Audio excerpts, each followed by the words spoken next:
It is 7,900 years before Aegon's conquest. Long before any Freehold legends or dragonlord houses, a red shadow comes west out of the Shadowlands and lands toward a quiet basalt horn on the smoking sea. The people there are fishers and herders and know nothing of dragons. At least not yet. They do know about two warm vents, though. They unceremonially call them the Two Flames, and keep clear when the rock smells like rain. Hit the like button, subscribe, and stick around to the end. At the end, we compare the Black Dread and Tharaxia's sizes and more, in detail. Let's keep the fire burning. She arrives at dawn. The creature they would later call Thoraxia sets down on the higher rim above the bay. Stone that has behaved like stone for ages decides to flow. Cracks glow yellow and red. Steam lifts in a straight pillar, and the world shakes. One man does not retreat. Roth the Shearer, stubborn and half-deaf, thinks the new heat will sweeten the pasture above the rim. He drives his flock too close, waving a crook and shouting at the steam as if it were a fog that could be bullied. The sheep hesitate on the glass lip. He looks down to see a giant red mountain asleep in the heart of the one of the twins. Tharaxia wakes as Roth and the flock gets a stone throw away and raises her head to see them at the ridge of the volcano. Calm as a steady mountain, she opens her mouth and exhales. A tight, clear heat that bends the air. Rock softens and sets in one smooth breath. Roth tries to haul a ewe back by the horns. The ledge slumps. The sheep slide down to the monster below. And so does old man Roth.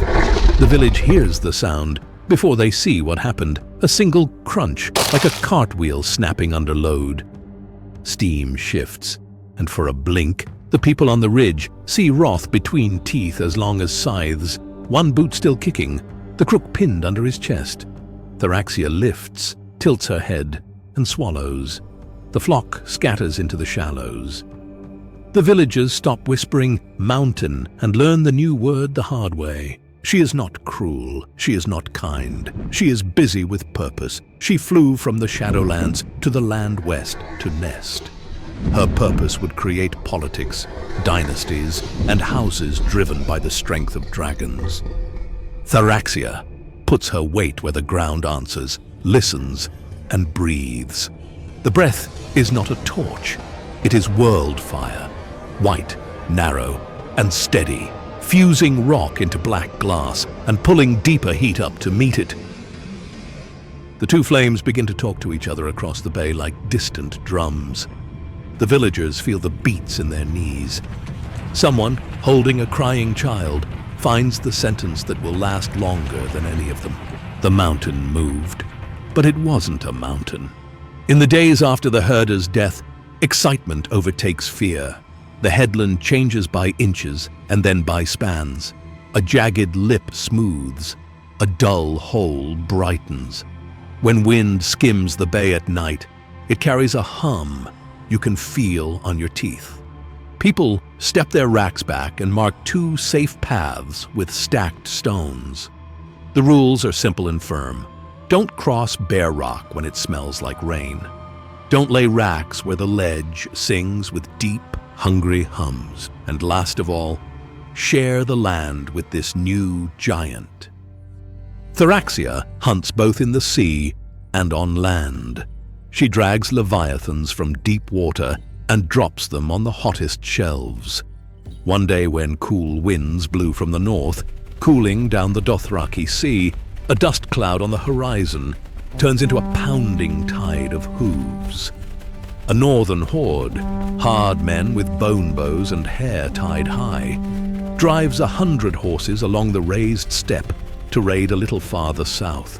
They never see her flying above the dark storm clouds. She folds her wings and drops like a falling hill. The first 3 horses disappear in her jaws. The line breaks. Riders scatter, firing up at something no arrow can reach or penetrate. By the time Tharaxia lifts again, 12 horses are gone. and 2 riders lie in the trampled dust, staring at a sky that just stole their herd. For seasons after, the steppe stories call her the Red Widow, and mothers tell the tale to hush boys, who boast that a good bow can solve anything. Counting becomes the village necessity. There were 2 flames, then 3, then 5. No day feels decisive, but at dusk, new steam stands where none stood before.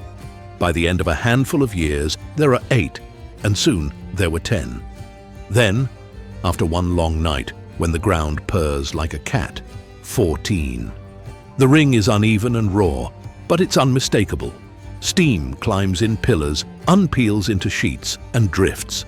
The old headland, once a landmark for fishers, becomes a working hearth, perfect for nesting future fire-breathing broods. It's now 7,800 years before Aegon's conquest. The steam parts to show a circle of smooth eggs on the widest shelf. Red, sable, brass, coal blue, bone white, gold-streaked, and 3 that change as clouds pass. Tharaxia has laid 9. She keeps them warm with the help of the 14 flames and small exact breaths, while turning rain to steam with half a wing. Around 100 years of generations coming and going, stories have been told over and over, making tales into legend. Brave friends test how close they can get to the beast without being seen. A group of 4 crawls closer, eyes up, and whispers low. Tharaxia unfolds a wing. The shadow reaches them before the membrane does. They freeze, then scramble and vanish between boulders, leaving only the echo of their fear in the air. Years later, hatching begins. Eggs crack, and the air thickens with the smell of iron. 9 furious lives spill out, shake themselves, and go to work arguing with the world. They are too hungry for their size and too brave for their skill. So, the mother brings them more meat than they can manage and lets them learn. Each dragon has its own personality and color, something they'll each grow into. Men with nets and hooks try their luck and pay for it. 3 naive trappers step onto a ledge just as one of the 14 flames start breathing lava. The glass turns soft under their toes and hard under their heels, folding them to their knees. They crawl away on elbows, leaving skin behind. Even ancient Valyrians weren't immune to the heat of the 14. Others come by rope at night. The rope smokes where a hot draft crosses it, powders from the outside in, and drops them 15 feet onto unforgiving glass. 2 of them live and never close their hands again. The village adds rules without speeches. The stone can change its mind under you, and the air can burn as surely as flame. Not every lesson hurts as much as these stories. A girl hums to steady a basket on her hip, and the ledge answers with a low note that makes the world feel thin. She does it again. Softer. The note returns. She teaches her sister. Her sister teaches a cousin. They do not call it magic.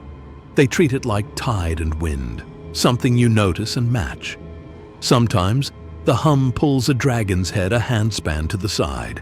Sometimes it only lifts the hair on their arms. But they respond much better to the song than the nets and hooks. The families keep the trick quiet. It could be useful one day. The 9 dragons learn the sky both together and alone. They trade habits, fight without hatred, and sleep in a heap like coals raked to the center. When Tharaxia sleeps long inside the brightest vent, people can feel her waking before they see her. Pots rattle once on shelves. A bench hums for the length of a bowl. Everyone looks east without knowing why. It is now 7,600 years before Aegon's conquest. The air stills. Steam drops and stays down. Birds refuse to sing.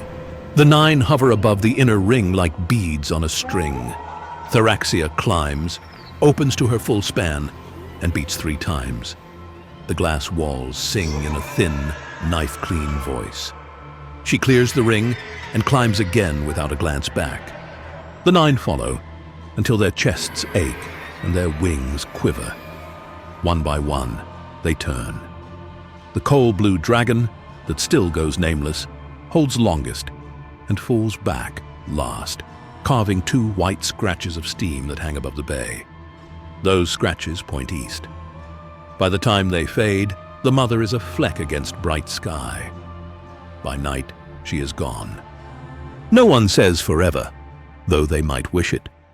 The Valyrian sheepherders feel a little braver now, but there is still no imagination that allows for the thought of companionship, just survival. Now let us talk about Tharaxia in a little bit more detail and how we have knowledge of the legend today. Almost everything we know about Tharaxia comes from a single visionary source, a Valyrian woman with magic flowing through her veins. Valyrian scholars later call her a green seer, borrowing a northern term for lack of a better one. But in her own notes, she simply writes that she dreams truth. Her name is given as Dylessa of Oros, a minor freeholder's daughter who spends her life in the shadow of the 14 Flames long after Tharaxia is gone. Around 6,000 years after Tharaxia's departure. In a cycle of clear, consistent dreams, Dylessa says she sees the first mother from an egg in the Shadowlands to her journey to the land risen in the smoking sea. She sees the ledges as they were before Tharaxia made Valyria into 14 legends, and sees the world from that colossal eye level. Later maesters copy and analyze her accounts, but when the doom sets ruin to the libraries, only fragments of her scrolls survive, but they're the backbone of every later account. From Dylessa's dreams, and from the steady comparisons scribes add over the next millennia, Tharaxia sits at the far end of every scale. Balerion, the Black Dread, the greatest dragon the Targaryens ever bred, is the measuring stick for the living memory of Westeros. A wingspan recorded at roughly 722 feet in his extreme old age of 300 years. A body long enough to shadow a market square. Flame hot enough to melt Harrenhal's towers and fuse stone like wax. A true behemoth. But when we speak of Tharaxia, who predates him by 7,000 years, he feels more like a pup. Dylessa's repeated descriptions imply a creature far heavier and noticeably broader in the chest and hip, with a wing area so large that her shadow arrives before her and leaves after her, even when the sun is high. The closest guess we can surmise is that Tharaxia is 3 times the size of the Black Dread, a monster dragon that must have been sent from the gods in comparison. She was a true ancestor to the dragons we know today, with 7,000 years of evolution and dark magic that favored 4 limbs instead of a hefty 6. Scribes who try to turn that into numbers end up here. Balerion's size becomes the floor, not the ceiling. Where Balerion is a mountain that flies, Tharaxia is the continent that breathes. The comparisons sharpen when you shift from raw size to effect. Firecraft. Balerion's breath is a siege engine, black fire and smoke, a rolling, devouring heat that breaks castles and cities. Tharaxia's breath, in Dylessa's account, is narrower and whiter, a pane of heat that makes the air bow. It welds stone on command, vitrifies edges into knife-clean glass, and, most telling, tunes the faults beneath her. Where Balerion destroys, Tharaxia builds. It is not that she cannot wreck. Dylessa shows her snapping an outcrop like stale bread and cutting a ravine into a slope with 3 slow exhalations. It is that her default is precision, a furnace-knifed line instead of a tidal wave. This matches what the fishers lived. Ledges smoothed into worktops, vents awakened in a ring, a hearth made on purpose, a hearth that would make life for her future brood. Mass and lift. Balerion throws a long, clean shadow. Tharaxia throws a wide one. Dylessa notes how winds off the smoking sea recurved around her chest and how thermals lifted under her even when the day was dull. Evidence of a weight that forces air to make room. Her wings do not merely catch lift, they seem to command it. Copyists gloss that as poetry, but to me it reads like observation from hours of watching a red colossus step off stone and turn air into a ramp. Diet and hunts. Balerion eats anything he pleases, cattle by scores, whales when he takes to sea, men when war demands it. Tharaxia's routine in the Dilessa fragments tracks with what the villagers saw before she left. Leviathans from the deep, megafauna along the coast, and opportunistic strikes inland when movement on the steppe massed into a line of horses and riders worth the drop. Dilessa's phrasing is flat and memorable. Her hunger is seasonal and large. She harvests the big things when the heat slackens. That matches the day the northern horde lost 12 mounts in seconds and rode home with empty reins and a new story. Temperament. Balerion takes riders. He obeys Aegon and Maegor. He allows Princess Aeria to seize his back and vanishes to Valyria and returns with her broken. He tolerates a single short flight with Viserys in his dotage. Tharaxia, by every surviving line, refuses bond. Dilessa dreams 3 attempts by early ledge families to mount the mother. One ends with the stone liquefying under a would-be rider's feet as the vents answer her displeasure.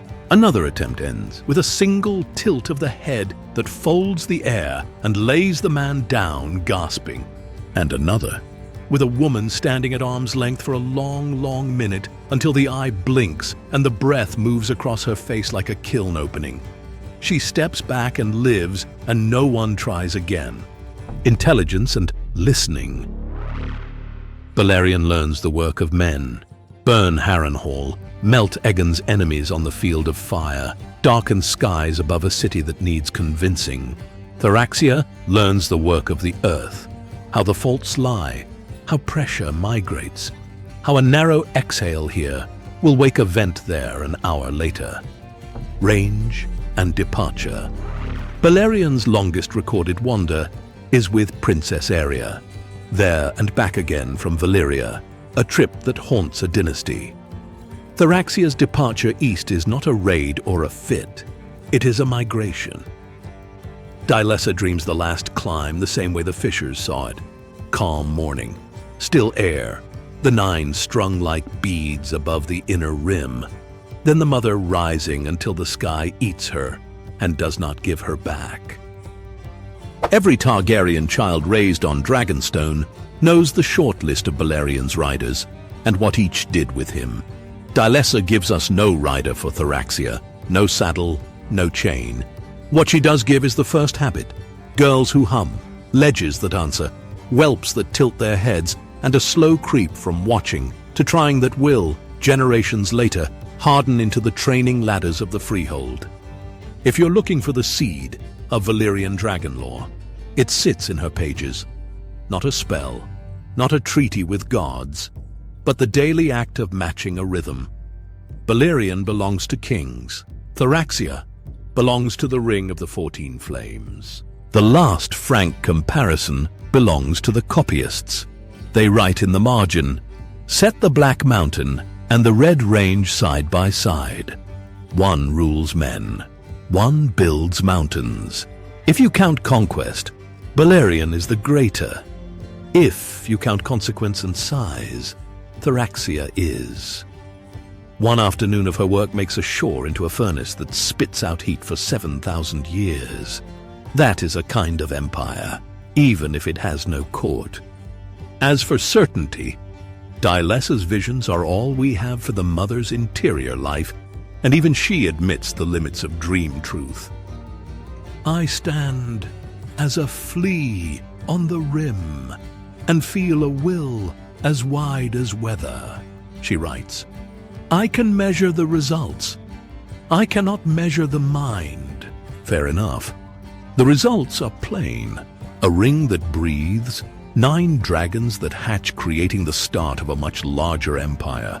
A craft that begins with a hum, roads that run straight, and a departure that refuses to be a tragedy. because the hearth keeps working after the maker leaves.